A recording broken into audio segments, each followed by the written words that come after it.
there was an organization that we were having beef with, and as me being 18 years old, they handed me a firearm and had me to go shoot the house up. And by the grace of God, nobody was hit, which is, I didn't even understand it now. Of how I feel now is that, man, is is that the rival gang people that we were having our end with was we were supposed to go shoot their house up, and it was the right house, but during the time it was a birthday party. So there was kids in the house, and by the grace of God, nobody was hit or kids. And the only reason I got a 10-year prison bid on that is because I was a youthful offender, and they changed me as an adult. I got into an argument with a girl I was dating. Her father, I put my hands on her, and her father came at me, and I beat him with a bat. I was selling drugs, and I had one of our brothers at the time was working for the undercover cops, and I sold to him with a wire on.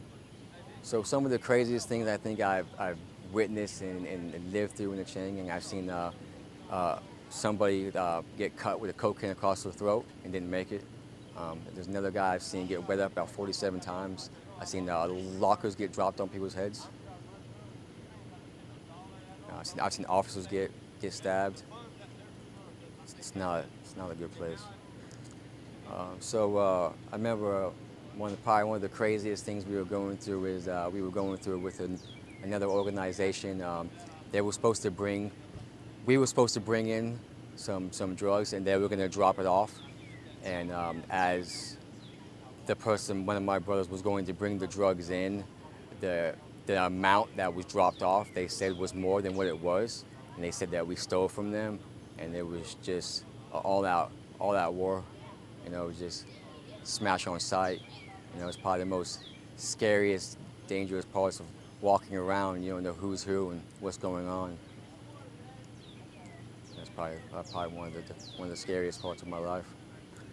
So I think some of the hardest piece of spending about 18 years in the penitentiary is that the adjusting of the first 3 times getting out of prison, I always ran back to the street life.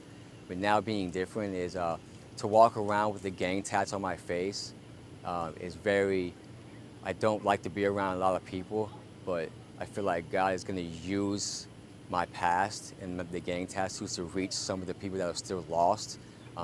So going out there and being ashamed, I don't ever take my hat off. My whole head's tattooed, full of gang tattoos, full of hate, and that's just not me anymore. When I look in the mirror, I see those, but I know that's not me no more.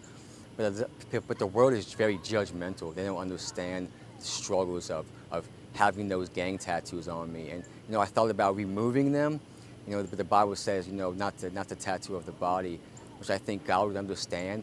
But as I talk to my pastor, he feels like that would speak more with my testimony, and knowing that I'm not just making it up, that if the gang life, the tattoos I have are earned. You can't just go to a tattoo parlor and put those tattoos on you, or they'll cut them off you, you'll be killed.